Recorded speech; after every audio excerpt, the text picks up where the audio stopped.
if Messi leaves La Liga, who's gonna watch La Liga like that? Well, you have to think. No. I'm being serious. Like the numbers for La Liga have gone down since Ronaldo has left. Well, you're forgetting that many club teams are traditional teams, and a lot of people follow these teams like Bilbao. I mean, and Bilbao. Not to the. There's one more. Eibar. Ronaldo was there, bro. Trust me. I mean, maybe they're not getting international eyes, but like it's a league still. It's still a league. You know what I mean? No matter what. Like if David Beckham left MLS, would MLS shut down? No. But you know, will they get the same world eyeballs? Maybe not. You know. Yeah. But I can't just see them just shutting down. Like you really can't. You can't like just do anything. Look, another fact. Why do you think Catalan made their own national team? Why do you think Puyol and what's the other? The Piqué. They both started playing for the Catalan team, and the Spanish national team is all like all stars. You know, bro. They want to create their own like country, bro. That doesn't. Yeah, but I'm saying that. They don't really, I don't know, like it may be the fact that it might change, the La Liga might change when Messi will leave, but overall I feel like there's a lot of pride in club teams in Spain. Messi ain't even Spanish. Huh? Like, Messi's not even Spanish. Like people will stop watching, but like fuck that guy. Like he's Argentinian. Like he's not even Spanish. Like I think people are ready for the, you know, like the new iteration of young actual Spanish players to come and like ball out at Barca, ball out at Real Madrid, and like there you go. You know, like, and that's kind of the same thing with other leagues. Like you need your own people to be balling. And then your national team starts to ball, and then you like that pride comes back. Like nobody in Spain at least are sitting around going, man, if Messi leaves, I'm not watching ball ever again. Like I can't imagine that. The pride they feel for those I mean, half the teams in Spain. I'm just talking international eyes, bro. Yeah, from international eyes, yeah, like, and that's what I mean. So the business people don't want Messi to go, but the business people played their last hand. They put that $700K, you know, veto on his head, and that was it. But like, now he's going for free. Exactly. But I just can't even see him like doing well anywhere else. Like I think it's worse for him to make that move than anybody. Hey, it just shows you that he can't play in every league, like I said. Bro, we're gonna start this off with GO.A.T talk. We're gonna start this off, all right?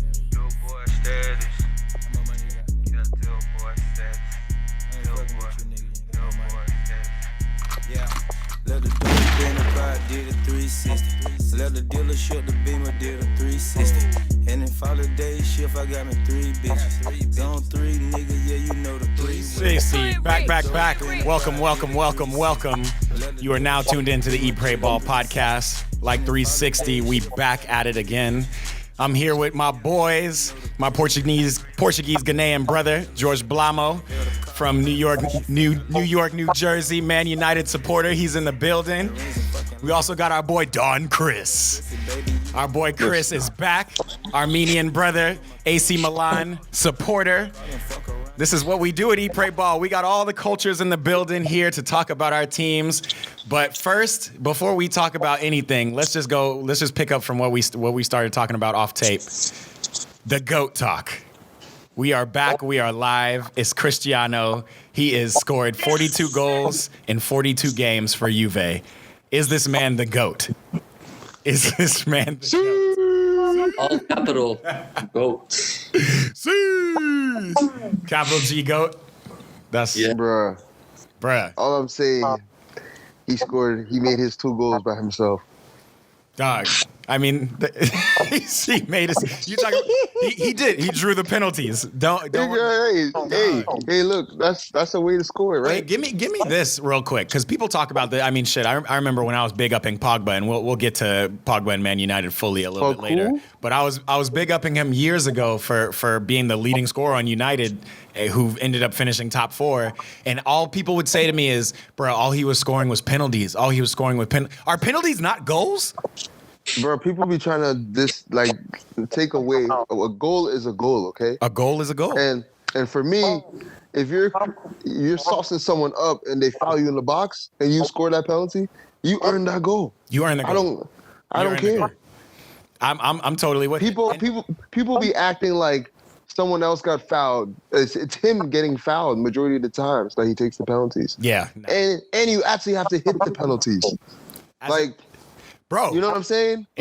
He's clinical with these penalties. And he's clutch when it comes to these penalties. Yeah, unlike Messi, you know what I mean? Like Chile, when he missed the penalty and then he missed it again. And when Messi misses and then he quit. You remember that? He quit and then he came back. I remember. I definitely remember. I've never heard of Ronaldo quitting in my life. I mean, a goal is a goal. I think same with Fernandes when he joined from Sporting Lisboa to Man United. He also has like most penalties. Yeah, he has a lot of penalties last season. So, but again, Bruno Fernandes, at the same time, majority of those penalties, it's on him.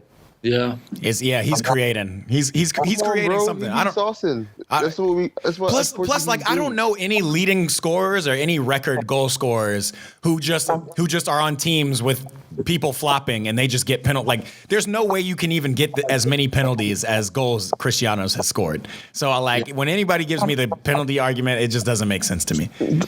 It doesn't make sense to me. What does make sense to me is a Euro championship, a Nations League championship, a motherfucking another Euro, four he's straight. Probably gonna win another World Cup. Like yo. Okay, now you're stretching a little bit. Now I mean, we're already talking about GOAT talk right now, but like if Cristiano were to win next year's Euros, and then go on and play in the World Cup, I don't know what that team could do because Portugal looked good. I mean, they look like a team. All right, look, let me just tell you right now. If he wins the Euro back-to-back, right, then does the World Cup, there's no debate. Bro, there already feels like there's no debate right now. So I don't know if he does to me, that yes, shit. But we got the haters. Yeah, but all I'm saying is, I feel Thomas is slowly starting to realize what we've been talking about. Because he told me the other day, like, yeah, I'm starting to get swayed. I'm like, oh, I bet.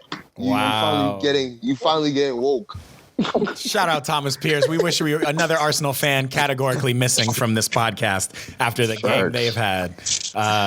We miss you on here, but that's real. I like straight up.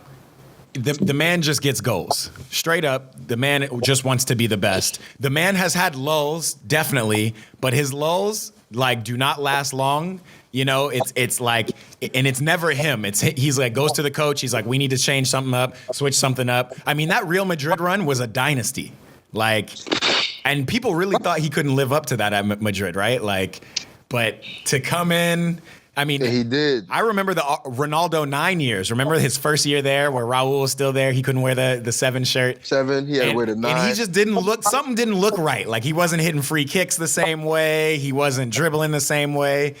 And bro, the second Raul gave him that shirt, bro, he just blew up. That boy took over. Kaká disappeared. Yeah, Kaká was never really, he was never really there. I mean, Di Maria, to me, was there. Okay, so while you're here, George, because we were talking about this last time and we had no Man U fans here, let's shift to Man U real quick and tell me about this curse that people are trying to tell me, that Man U curses often attacking players. And we definitely have, Di Maria, Memphis Depay, Romelu Lukaku, all players who played well before going into United, played horribly at United, and have been balling since leaving United. Is this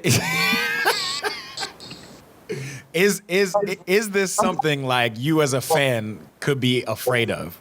You know what I mean? Is there a curse? So Ibra balled for us. Ibra definitely balled for you. Ibra's in a different category. Have you noticed? In my opinion, Memphis wasn't playing bad for us. So I don't know where that's just coming from. Bro, we might have to bring up some Memphis wasn't playing bad for us. Memphis was playing horribly for y'all. No, he wasn't. He was scoring for us. He was scoring, but he was probably y'all weren't. No. Y'all. Lukaku was trash. Lukaku was trash. I'll give you that one. Yes. What about Di Maria? Di Maria just wasn't in his own place, bro. It wasn't the right system for him. What about Falcao? Ooh. Falcao was falling off. Nah, bro. Falcao went to Monaco after and balled out. No, he was falling off. But I tell you about Cavani, though. We're going to talk about strikers. What did I tell you about Cavani? What have you told us about Cavani? I told you he's going to be solid. Solid what? A solid paperweight?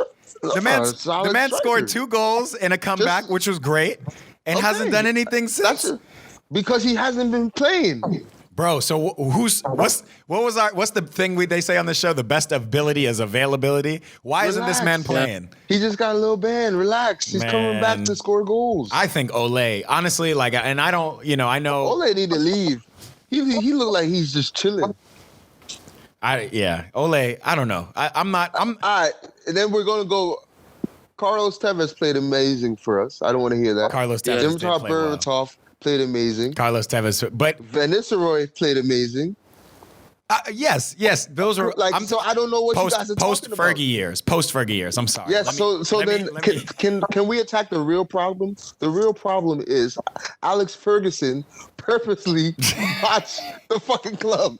This man left and said, "Well, no one's going to have another." Y'all motherfuckers have had Jose Mourinho, who is right now the top of the Prem with a Tottenham team who's never won a trophy. Y'all had David Moyes. Y'all don't be seeing Ferguson and the fans chewing his gum like this.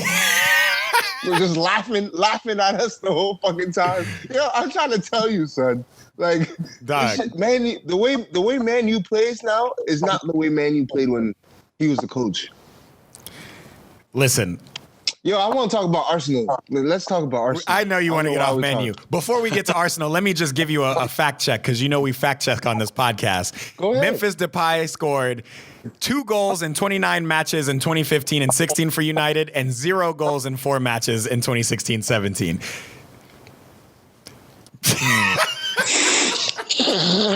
Let's go to Arsenal, though.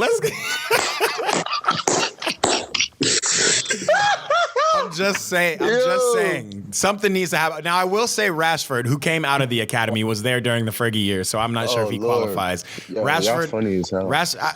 I'm sorry. I'm sorry to keep beating down Man U, but I just want to know what's going on. But before we do that, you're right. We can talk about Chelsea, too. What is... We're going to get to Chelsea, okay? We're going to get to... This is not an all-out assault, okay? We're going to get to Chelsea. We're going to get to Milan. We're going to get to all that. Tell me, what's up with Arsenal? So you watched the game? I didn't even watch the game this weekend. I think I'm going to stop watching Arsenal games. I watched the first half. That's exactly how Arsenal games go. I watched the first half. And I was so bored. Bro. Oh, God. And it's like, you be watching these Arsenal fans, it's like the players are scared to play for the fans. Dog. Real talk. Dog. I've never seen a team just so timid, and I don't know, bro. That's a legitimate question. I gotta say, Arsenal Fan TV or AFTV is probably one of the biggest fan-sourced media outlets for Arsenal, right? No other club really has something that that big. Nope. And all they do on that show is they shit on their players and their coach and the organization. Yeah. They shit and is that a problem? You know what I'm saying? Because West Ham fans, it don't matter how shitty they're playing. It is bubble. They just go. They are all down for their team. You know what I mean? Arsenal fans hard on their players, bro. Bro, is that an issue? I mean, did you see that clip of Patrice Evra talking on Sky Sports again that I sent? Again, this man is always on Sky Sports, but this time he aired out Thierry Henry's dirty laundry, and he was like, "Yeah, bro, Thierry asked me to come over to watch the Arsenal game. We turned on the game. In 5 minutes, he turned off the game and said, I can't watch this shit as long as Xhaka is captaining my team." Yo, chill, son. Patrice Evra said this live on Sky Sports, bro. Son. And I wonder if Thierry is just laughing, giggling, and staying silent, or if he's pissed about it. Of course he is. What you mean? That's horrible, though. Don't you think that's horrible? You're not supposed to really just shit on your team like that. Like, I'll give you a different example. Peter Schmeichel, who's been doing really well, reporting for the Champions League, was talking about United, and he refused to say a word. Everybody was like, what do you think? Ole out? He's like, man, we need time. They were like, what do you think, Pogba? The Scholes does the same thing with Man U, bro. Scholes does do the same thing. Scholes be violating. He be shitting on Man U. And Gary Neville. Gary Neville does that too. Shits on He can't talk, though. Yeah. He getting me a little tight. He was all right. There are multiple highlight tapes on YouTube with Gary Neville getting violated. Sauce. Yeah. And that's what I'm saying. It's like he gets to talk because he had Vidic, he had Ferdinand, and Everett on his side. Yeah. So, like... He was the weakest of that strong back line. He was the weakest link of the whole defense. Yeah. I don't know. It's just one of those things where it's like, should you just shut up and let these dudes play? I mean, as just pure fans, it's different. Like, we can talk all the shit we want. That's like the fun of watching soccer. But like, as like post players, former players, and like people who used to touch the organization, should they just shut up? And is AFTV, same thing. AFTV is not former players, former people in the organization. These are just like comedians and Arsenal fans. Like, all comedians, bro. You got, what is it, White Yardie? That dude be having me weak, bro. Yo, they just say the craziest things. Him and Dale, son. Between him and Dale, I'd be crying. Is there one player you would take off Arsenal right now and put on your team? I don't know. Really? The only person is probably Aubameyang. I'll take Aubameyang, even though he's not scoring. I'm so happy you said that because I have a headline. What do you think, Chris? You got anybody you would take from Arsenal put on your team? Oh, for Milan? Yeah. Who would you put? Yeah, exactly. Who would you put on Milan right now from Arsenal? Maybe Thomas Partey. Y'all could shore up your midfield a little bit more. Oh, yes, Partey. Yeah. There you go. Yeah, I'd probably, Because That's it, though. Yeah, that's pretty much it. That's pretty no one else would want any other player on their team. Listen to this headline.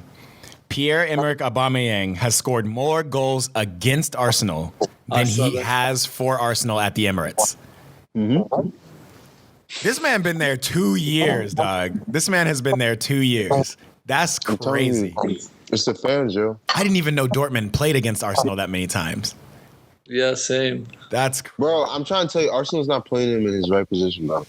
Because when he was at Dortmund and he was playing CF, yeah, he was. He was top striker at Dortmund. he had who was on his left? He had Royce and Götze. Yeah. That was a really good team though. That was sitting behind him. And Shinji Kagawa and Gundogan.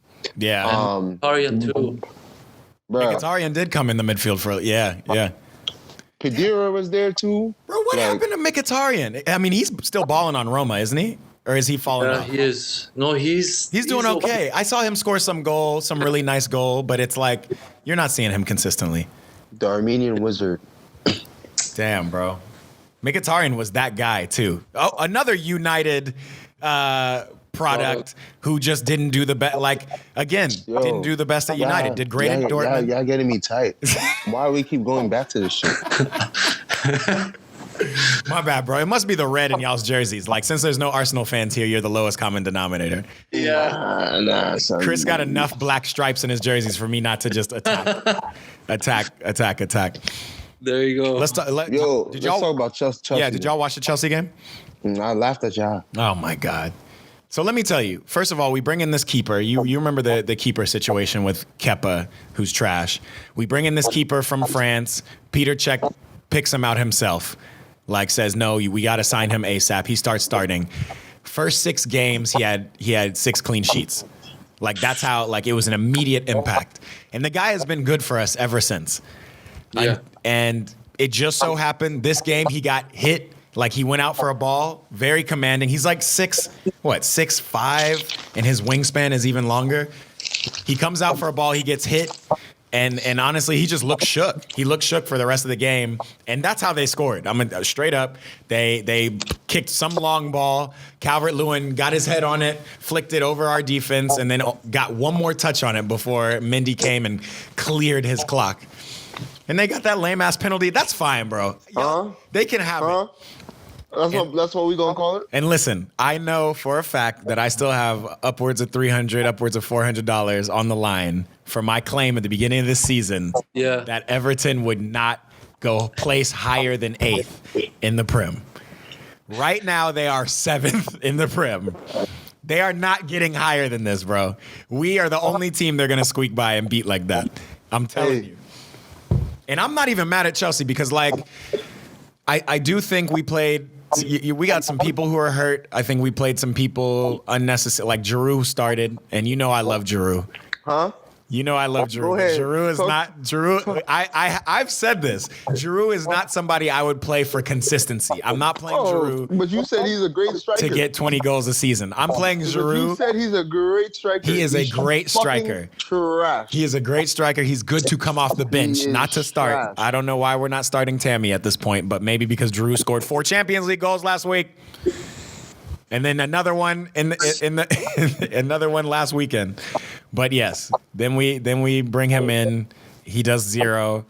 Timo Werner is just not a finisher. Great player. Has to be on the field. Is not a finisher. His off the ball movement is insane. Fucking crazy.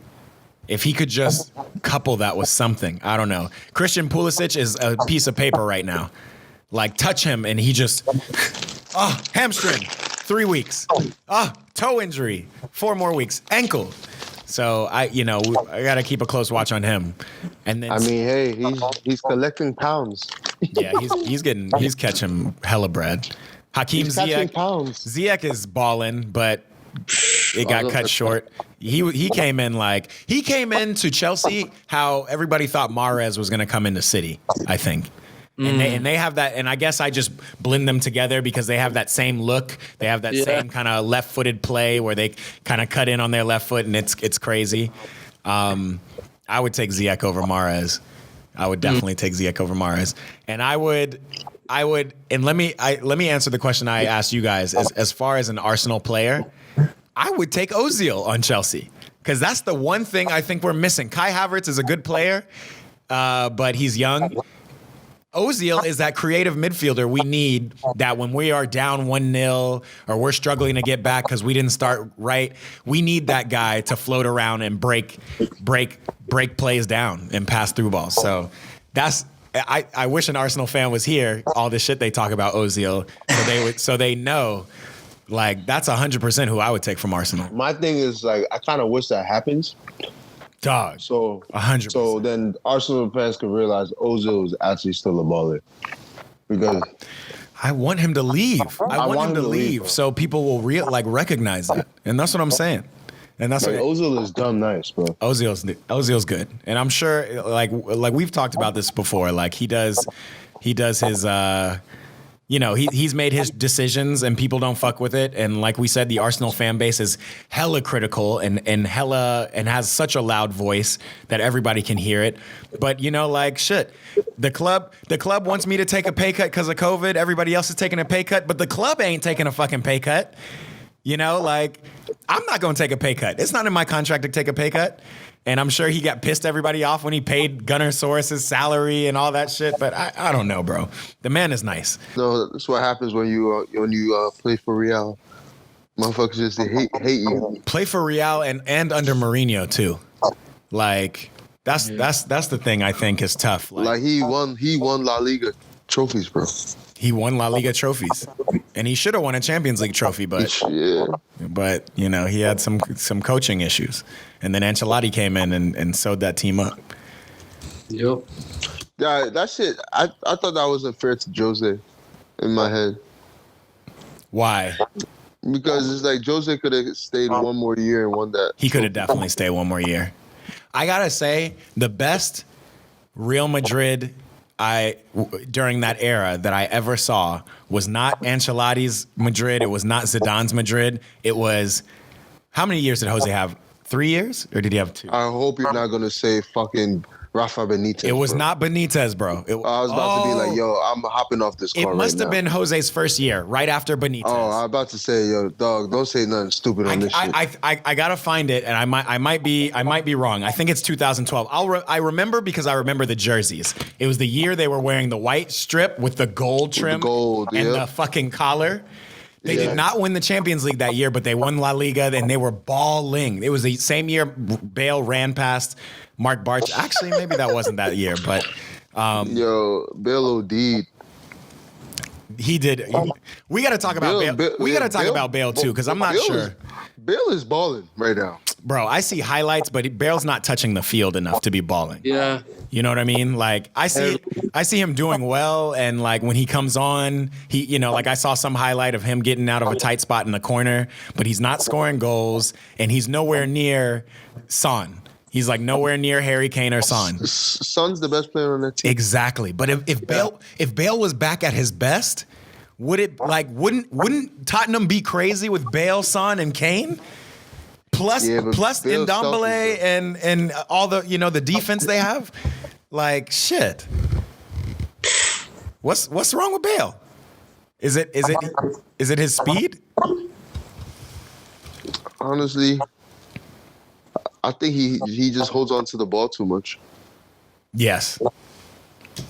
Yes and no, though. I don't know. Like sometimes, again, watching Tottenham, sometimes I'm like, why isn't this man taking the shot? Why isn't this man cutting in? Why are you passing it? Like, who are you passing it to? Aren't you Gareth Bale? But definitely his latter years at Madrid, like when he would get on, he would just kind of dribble into nothing. I think that's how Zidane plays. Like my skill players are going to be skilled. That's why Vinicius thinks he can just dribble everywhere, and that's nothing. Okay, it was. Look, I looked it up. It was the 2011-2012. It was Jose's first year, and it was the gold trim kits. And I will never forget. They came out in preseason. I want to say they played in Miami. They played in some International Champions Cup. No, yeah, they did. They played Chelsea, bro. And I mean, this was Diego Costa Fabregas Chelsea. Like this was a Premier League winning Chelsea. I think it was 2012. No, 2012. That was pre-Champions League winning Chelsea. That's what that was. That was Lampard and Drogba and all those guys. Wow. And when I say they came out in the Champions Cup and they ran a motherfucking muck on Chelsea. They like straight up, it was counterattack ball. That's all it was. It was literally, Jose had those boys sitting in the second, and there was I don't know if it was Lassana Diarra. I don't know who was playing in the middle. No, it was Xavi Alonso. It was like Xavi Alonso, Ozil, and somebody else. And the second Xavi would make a tackle, he would pass it, get it back, and it's a long ball to motherfucking. It was Kroos. I don't know if Kroos was on this side, bro. I don't respect Kroos like that. It was. I'm sorry. I just can't decide. Hold on. No, because Kroos came right before the world. The year right before the World Cup. It was right before 14. Kroos came, right? Yeah. But he's not on this team. It was. I mean, shit. Alvaro Morata was on this team, but the midfielders were Lassana Diarra, Xabi Alonso. Damn, I forgot about Fabio Coentrão. When's the last time you heard that name? Fabio Coentrão. Bro, do you remember they said he was supposed to be the next Arjen Robben? That's what they said Coentrão was supposed to be. Yeah. I never said that. Yeah. Sammy Khedira was in this team. Kaká was in this team. Mesut Ozil was in this team. It was just before Cruz. Because I think Kroos came in and they went and ended up winning the first Champions League. But I have to say, when I saw that team, Kaká was coming off the bench.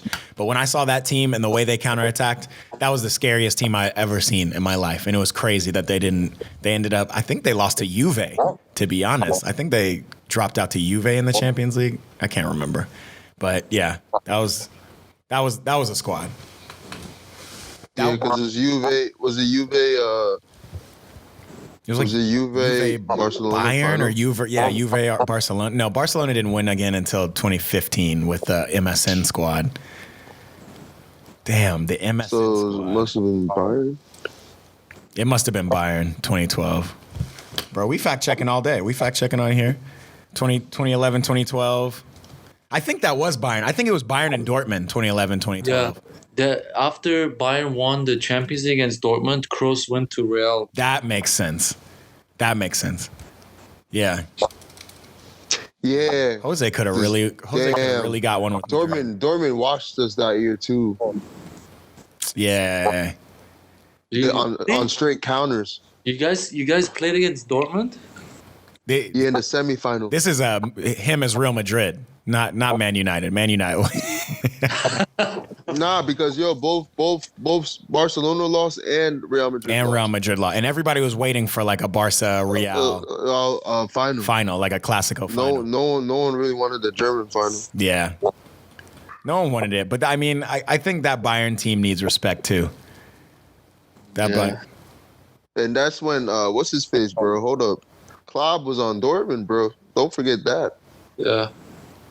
Damn, that's right. Yeah, Klopp is a genius, bro. But Thomas Tuchel was on Dortmund when they were balling with Aubameyang, weren't they? Wasn't Thomas Tuchel that coach? I can't even remember. Nah, bro.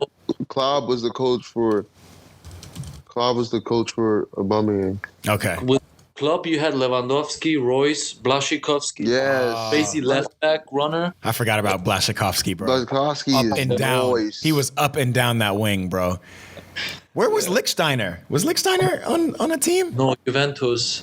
Oh, he was Juventus. You're right. And then he ended up going to Arsenal and dying. I don't know where he is now. Like, literally. He retired. He went to Arsenal and said, fuck this. For real? Soccer can't be this hard. He said, fuck this shit. That's crazy, though. I can't believe he retired. Yeah. Thomas Tuchel was at Dortmund for... He was at Dortmund from 15 to 17. Yeah, it was a short stint. Hummels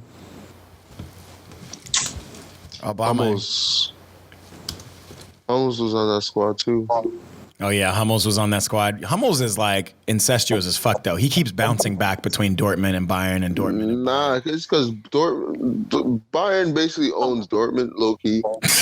Yeah, that's their junior team. They'll be like, all right, give us this player. They're like, well, there's a history where Dortmund was almost bankrupt, and Bayern loaned them like a couple millions so they can stay as a team. And since then, Bayern takes advantage on taking that deal. Yeah. Well, so do you think it was like, even if it was silent, do you think it was like, yo, we want you guys to stay in the league. We're gonna give you a couple of million, couple hundred million, whatever they gave them, and then we get first look at any of your players trying to leave.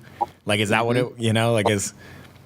It's more like, yeah, shut up. We know what we did for you guys. So it's it's that kind of a matter. Like, come on, little bro. You know we're the big bro here. Give us Hummels. Give us Lewandowski. Because that's crazy. Like, how do you play, against Bayern in the final of the Champions League? Götze's story is just interesting. It's just tough. Yeah. Where is he right now? He's somewhere. PSV. He's at PSV. Yeah. PSV Eindhoven. I mean, that's a Champions League side, though, right? Maybe not this year. They kind of went downhill, but now they're climbing back up, kind of. I haven't seen De Ligt. That's another player I haven't seen all year. Have you seen De Ligt play? No, he plays on Juve. Have you seen him play on Juve? Because Bonucci and Chiellini are back and like back. Like nobody else is playing back there. You know, Italians gotta play Italians. Bro. I guess so. Yeah. That's crazy though. Like, been that way. It's always been like that. Now when Cristiano came, I guess they didn't have any Italian top strikers though. But yeah, I guess it has been that way. I also saw your boy Chris, Paul Maldini's son. Yeah. Bro, he's a baller.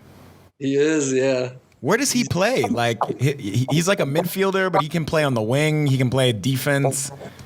He's more like an all-arounder, but mainly center mid. Yeah. I saw him do one thing. It was like, I guess they were already through in something. It was like some soft game they were playing, but because Zlatan wasn't playing. But he came on and he was playing with dudes, man. And then he ended up getting... He ended up getting subbed off because they were just dragging this team. I forgot what team it was. That was just this past weekend. I'm forgetting a lot these days. It's tough out here.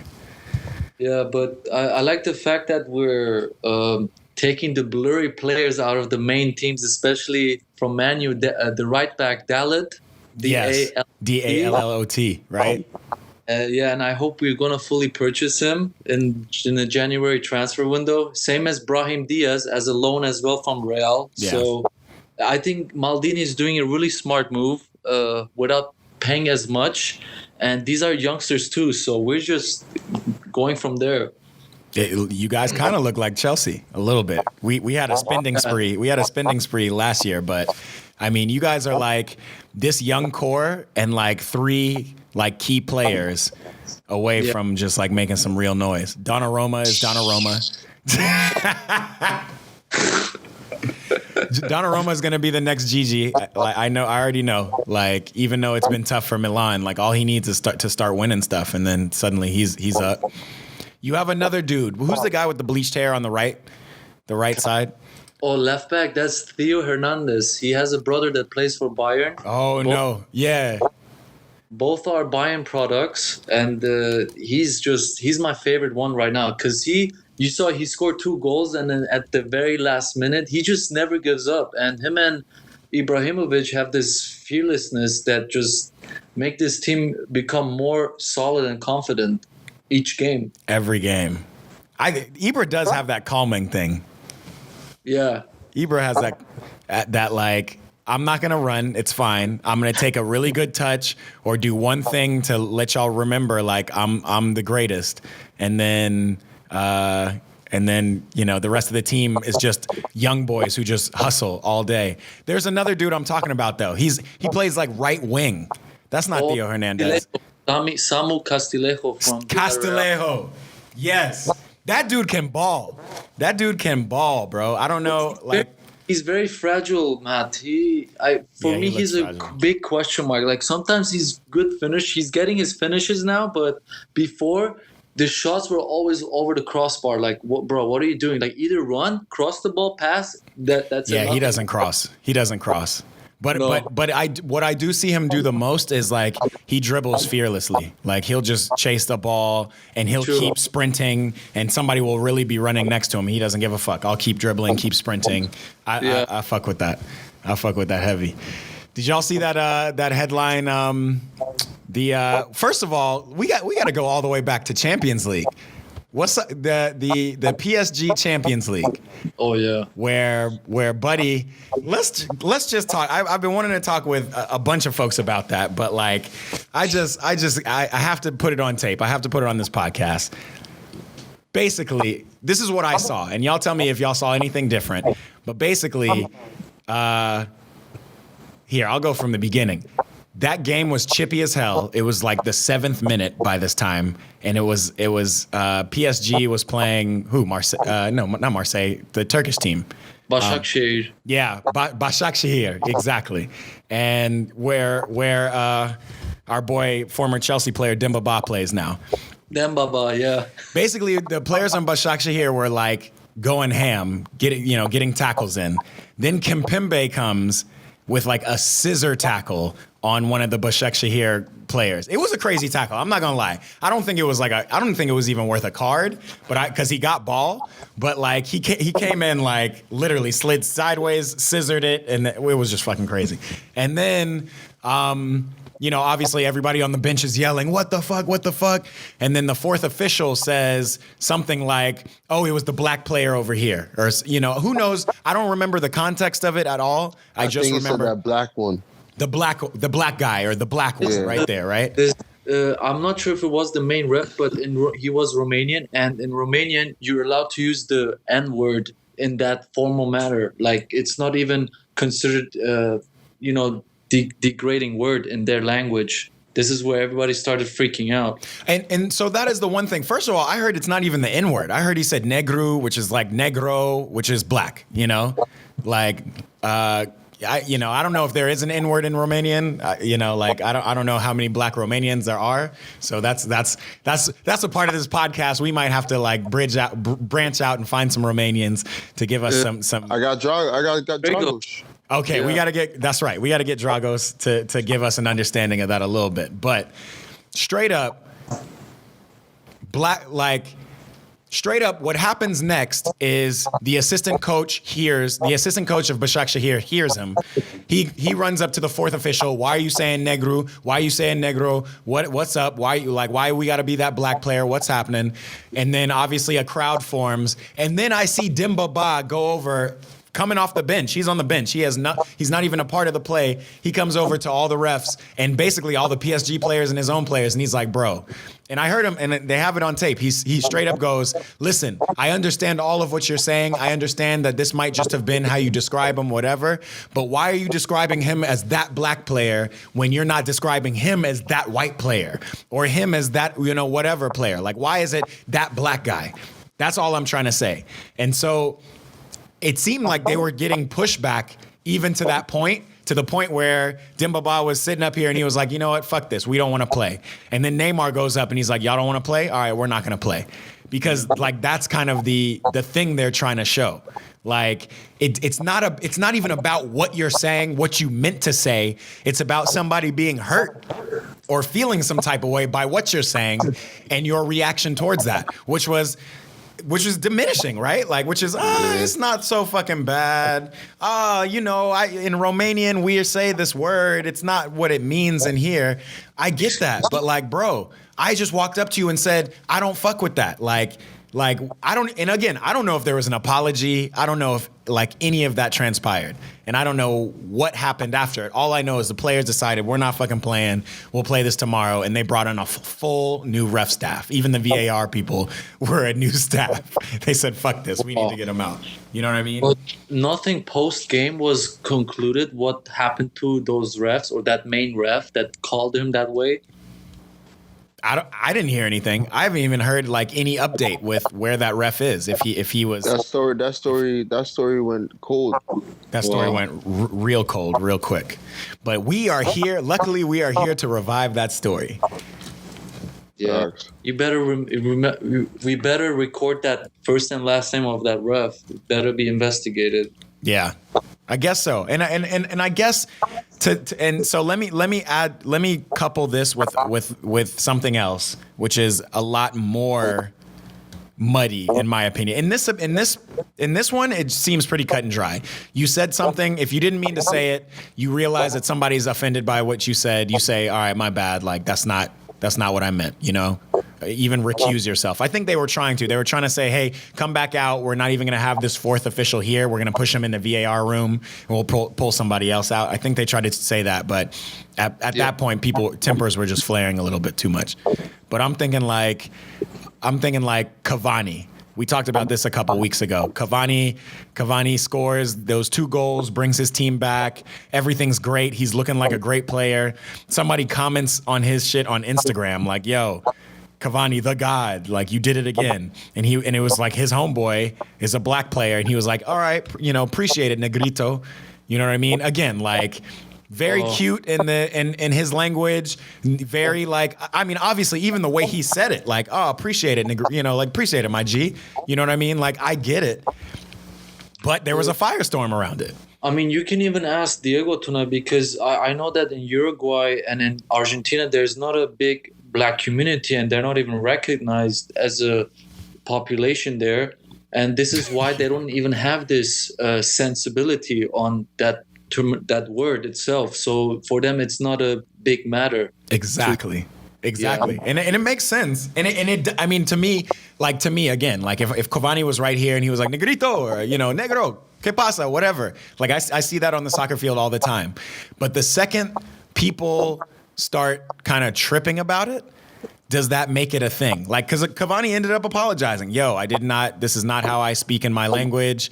I did not realize that this was like such a, heavy thing. Like, my bad. Like, does he deserve a 3-match ban for that just because the EPL has zero room for racism? You know what I mean? Yeah. Like, that's kind of, those are the kind of the questions I wonder. Because, like, again, do I think it's racist? No. Do I think it's a product of racism if you don't recognize that as something that can hurt somebody? For sure. Like if you know, like I don't know if there are any like bad words for Armenians, but if I say something that is like bread in my language and you're like, bruh, like you can't say, don't say bread in my hood. You know what I mean? Or don't say bread around me. Then like naturally, because you're my friend and because you came straight up to me, like I wouldn't be like, it's bread. What the fuck? What do you mean? You know what I mean? Like I feel like I would be like, oh damn, my bad, dude. Like I'm not trying to disrespect you or your people. You know what I mean? So it's kind of like one of those things. I don't know. That's literally my only feelings about it on both accounts. Both accounts, like from a racist standpoint, I don't think the language at all is racist. But I think like the lack of understanding, if there was afterwards, you know, the fact that Dembaba had to go like 500 times, yo, like you're calling him the black guy, but you're not calling him the white guy. Like you have to explain that to somebody. I don't think that makes a lot of sense. You know what I mean? Not to mention, again, like everything that has transpired over this year, the push in the EPL as well as in European football, talking about no room for racism. Like this is like prevalent everywhere. And that by comparison to, did you hear about the Millwall story when Millwall played Derby County? Yes. I'm just popping out new things all day. Millwall played Derby County. I'm not even sure what, maybe it was a league game.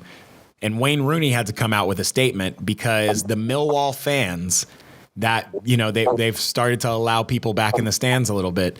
And the Millwall fans were booing during the opening take a kneel for no room for racism when they like kneeled at the beginning of the game. So I'm just wondering, like, that's racist. Yeah. That's like not an interpretation. Like there's just no reason to boo. You know what I mean? That's like when everybody took like a moment of silence or like did the clapping for Maradona.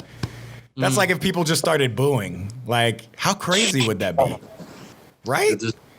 Yeah. And it's the same thing, right? Like Maradona passed away. Like there are people who are passing away because of racism in this world. You know what I mean?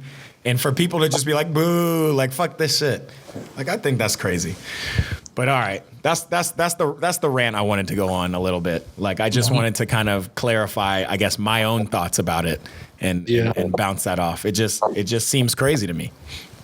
Almost as crazy as that guy in pickup walking off the field. I think that is crazy. I think that is. We were talking about the Nigerian dude. He walked off? He literally walked out, and it wasn't about racism. It wasn't about anything. It was literally his team wasn't good enough. His team wasn't good enough. And mind you, not to pump my own self up, I was on his team. I was on his team and I was playing and he was like, fuck this. I'm done with this. You guys suck. You guys aren't passing. You guys are doing this and that. Yeah. And then he just walked away and I was just like, bruh. For your age, because it seems to be he's the oldest one and you're going to complain like that. You should be the example. On the contrary, you need to play with the players that need more experience to play such scrimmages. No, but you always want the all-star team, right. So you don't do much of the work. But isn't that soft? Isn't that like a punk mentality? Like I get that. Like if you're Cristiano and you guys aren't winning the Champions League because your defense sucks, and you're like, yo, y'all need to buy players. That's one thing. But we're playing like pickup. We're playing pickup ball. You call yourself a baller, and you're mad because you're on a team. I don't know. Like, there's two sides to this too, because we've been on teams where people just don't pass or people don't play well, and that shit doesn't feel good. I get it. Like, that doesn't feel good. But I don't think I've ever seen you just walk off a field. No. Yeah. That's what I'm saying. Like, it just doesn't make sense to me. It doesn't. Like for me, it's even more of a challenge and experiment to analyze what the lack is of these less experienced players, so you can actually focus and motivating them to focus on what they're good at in the game. So that's how you can form the formation or the chemistry in the game. In the game. And I get it. Like, everybody talks shit on the field. Oh, yeah. Everybody, even at their own players. I will say George and Thomas, like that. I would even push that to a New York mental state, because they like their form of motivation is telling you how much you're sucking right now, right? And no, that's Thomas, not me. I'm a very uplifting teammate. I have to say, I don't know if I've heard you be uplifting, but you're right. I haven't heard you just shit on somebody. But I do think you lead by example 100%, because but Thomas does not. Thomas will straight up and just be like, y'all are not getting back. Y'all suck. Y'all are doing this. Y'all suck. But we've been on those teams, and I'm not saying everybody needs to have the same playing style, have the same motivation tactics, but like I have found it much more helpful when I'm playing with players who are limited in their abilities. I try to amplify the things they are able to do. Like, oh, if this guy can run up and down the field, then shit, I'll put you in midfield, and like, and defensively we'll be solid because we always know this guy will run back. You know what I mean? There you go. You know, things like this. If this guy can't pass, well, shit, you at striker, because maybe you could shoot. I don't know, like, you know, like I try to work it, especially in the little 7v7s that we play. I don't know, bro. It just doesn't make sense to me to it just made me so mad when he did that. It just made me like so angry. Like, and he's a cool guy, I guess. I don't know. Yes, yeah. He's a cool guy, but it killed me.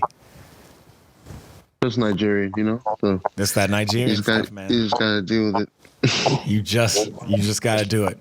Well, shit, boys, we are coming down to our end of our pod already tonight. I want to see if y'all have anything y'all are looking forward to. It's Christmas. We've been staying COVID free for the most part. Been trying to stay safe. Anything outside of soccer, anything in life that y'all want to see happening by the end of this year? Definitely more unity through citizens. Doesn't matter what race you come from. My man Chris, always uniting us. Yes. I just hope Americans listen so we can like get this shit contained and we can do stuff again. We're almost back, right? Or maybe, who knows? But I'm with you. I hope folks will just a new normal. Yeah, whatever this new normal is, whatever it is. I'm hoping for Chelsea not to drop any more points for the rest of the year. We got to push this out. You said non-soccer. No. I said it doesn't have to be soccer. That's just all I think about. So it just had to come back. I'm also, I'll tell you, I'm looking forward to this basketball season, bro. Like I'm a big basketball fan too. It's gonna be a lot of injuries. It's gonna what was the turnaround? I guess the last game played was in October. 72 games. Yeah. Days, I think. Bruh, so a lot of injuries. That'll be real interesting. I mean, some people didn't play though. Some people haven't played since March. Like not every team went to the bubble. So some people haven't even played. So like teams like, Charlotte or, I guess Brooklyn played a little bit in the bubble, but not with KD or anybody. Like KD's finally back. I think he played today in the first preseason game. How he look? I haven't seen him. The only person I really saw, I watched the Lakers and I watched the Lakers who look fucking nasty. Montrezl Harrell just came in and just like LeBron is building his shit. LeBron trying to get to Cristiano status. I get it. He's smart. I get it now. Like when you get to when you get like post 32, post 33 and you're still at the top, I feel like what you focus on the most is keeping your body right and getting the right people around you so you don't have to work as hard to amplify your greatness. Exactly. Like maybe it's not that you don't have to work as hard, but I guarantee you LeBron and Cristiano are working harder than anybody else when they're in the gym, training and shooting. So that like you said, George, like on the field, they're chilling because they already know, they've already put in the work. Yeah. That mentality is a mentality I have to say that I never had athletically. I always have just kind of I've been more of I used to like identify with LeBron because he seemed much more happy, and people don't fuck with LeBron because they want that Jordan mentality where Jordan just would, he would just make shit up in his head. Oh, I think he called my mama a hoe. Fuck him. You know what I mean? When the dude, all he did was smile and say, hi, Jordan. He was like, oh, really? Hi, motherfucker? And he would go and drop buckets on him. LeBron's not like that. LeBron's like, I don't even need to score 50 tonight. Like, I want to pass. I want to get a triple double and with 10 points, and stuff like that.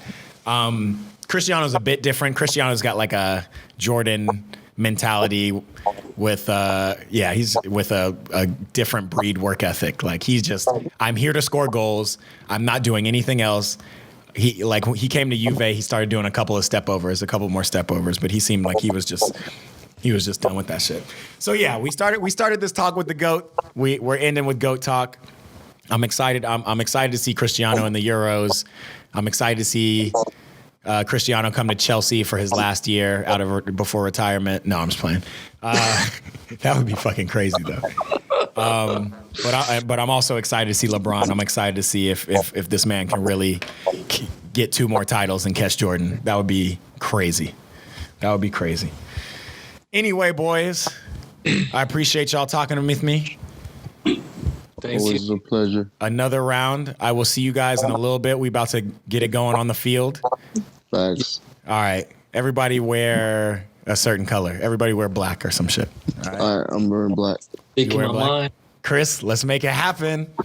Yeah. We have to beat Theo. That's the only rule. Let's just run the table. Us three is like, for a 7-a-side team, is already a huge base. Solid. A solid base. So Chris, I know you got other deals with Johan and all the rest of them, but okay. If you're not recruiting them to come to our team, then you just have to leave them. That's just how it goes. Okay, I'll play my way to get them to our side. All right, I like it. Let's do it. All right, boys. I will holler at y'all next week. We got 2 more episodes before the end of the year, and hopefully we are done with 2020 for the rest of the time. Amen. Word. Appreciate y'all listening in. It is the Eat, Pray, Ball podcast.